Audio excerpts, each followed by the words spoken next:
Vous entendez quelqu'un dire, on dit, oh, monsieur un tel.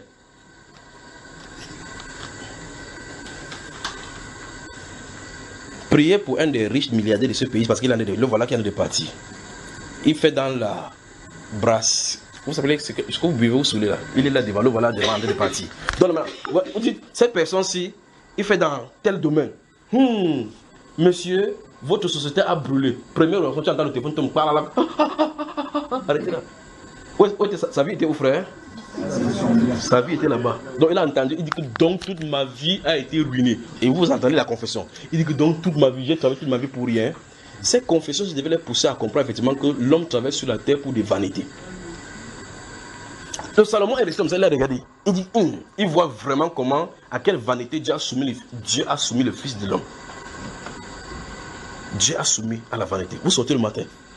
Personne ne vient au marché pour dire que venez au marché pour vos marchandises. Mais une personne vient, 2 personnes viennent, 3 personnes viennent. Vous finalement, vous voyez, il n'y a plus de personne, il n'y a plus de place pour passer. Vous dites, mais qui leur a demandé de venir se réunir ici?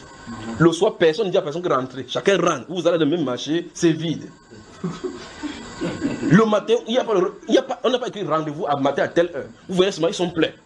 En tant que quelqu'un vient, chacun verse là-bas. Pendant que tu verses comme ça, le bandit de surveiller ta poche derrière. Chacun fait son activité. Vous voyez? Et pendant qu'ils font comme ça, l'autre va le surveiller. Dans ces marchés se trouve tout un univers de tout ça, de méchanceté qui se trouve la terre. Mais tous ont un point commun. Ils cherchent l'argent. Un point commun. Ils cherchent, parce que tous ceux qui sont là-bas, c'est l'argent. Le taximan qui gare attend que tu finisses d'acheter, tu viens donner sa cote parce qu'il doit devoir te conduire à la maison. Le chargeur qui est là-bas attend que tu viennes, tu entres. Pour que tu entres, tu payes le taximan, pour que le taximan le paye aussi. Le bandit lui maintenant de guetter que tu sors de l'argent, que tu saches que tu as l'argent, ou prends sa part d'argent. Le policier, t'es que pas dans la foule, il dit que les temps sont durs. Gars, un peu mal, c'est le mal, tu vas me sentir. Chacun cherche seulement son argent. Tous, c'est l'argent. Je veux que vous compreniez à quel niveau l'homme a été rabaissé. Au point où on a pris la création de Dieu. Les feuilles issues de l'arbre. Et l'arbre que nous devons chercher, c'est l'arbre de la vie.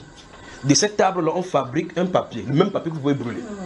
Écrit sur ça, 100 francs, 200, 2000, 10 000. On met, un être humain te met le couteau pour que tu lui donnes un billet de papier. Si tu ne donnes pas, il déchire ton ventre à cause de 10 000. Voilà ce qu'il en est.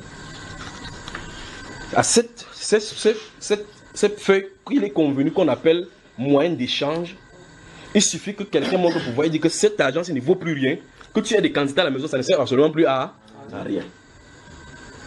Et c'est cela que les hommes courent après.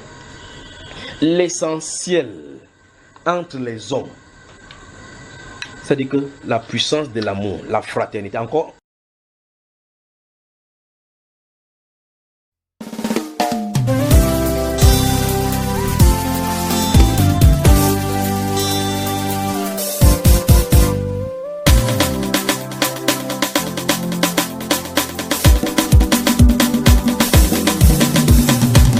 Je me réjouis dans le nom du Seigneur.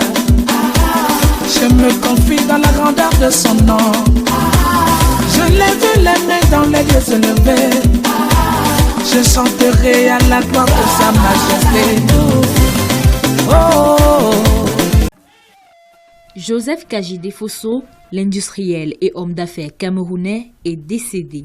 Le nonagénaire est décédé ce 23 août en Afrique du Sud des suites d'une longue maladie. Le patriarche Kajide Fosso, au-delà d'une marque déposée, était un pionnier de l'entrepreneuriat camerounais. Dans l'univers économique, il s'est démarqué par la création des activités à forte valeur ajoutée, au rang desquelles l'Union camerounaise des brasseries UCB, qui lui a consacré sa renommée. Une entreprise pérenne dont les produits se sont diversifiés au cours des années. Dans les entreprises ont eu le succès, je pense, à la rigueur dans la gestion, au choix des hommes chargés de mener à bien ces activités. Il avait une gestion positive à l'ancienne où tout était fait pour que l'entreprise réussisse. C'est pour ça que ces entreprises ont toujours été florissantes. Joseph Kajide Fosso, le dignitaire de Bana dans la région de l'Ouest Cameroun, aura tout accompli. Du sport à travers la Kaji Sport Academy à la production des matières plastiques en passant par la minoterie, l'homme d'affaires aura créé des multiples emplois via le Kaji Square, les constructions d'immeubles, les entreprises Polyplast, la Société des céréales du Cameroun et la Fondation Fatoula Kajide Fosso. Dans la création des emplois, on regarde la taille de ces entreprises. je peux sans risque de me tromper dire qu'il a été d'un apport considérable dans la résolution du chômage. Travailleur et visionnaire, Joseph Kajide-Fosso a su tout au long de son parcours entrepreneurial incarner une source de fierté nationale, d'inspiration pour les entrepreneurs locaux et un modèle pour la nouvelle génération des jeunes Camerounais qui rêvent d'un Cameroun meilleur avec de forts opérateurs économiques.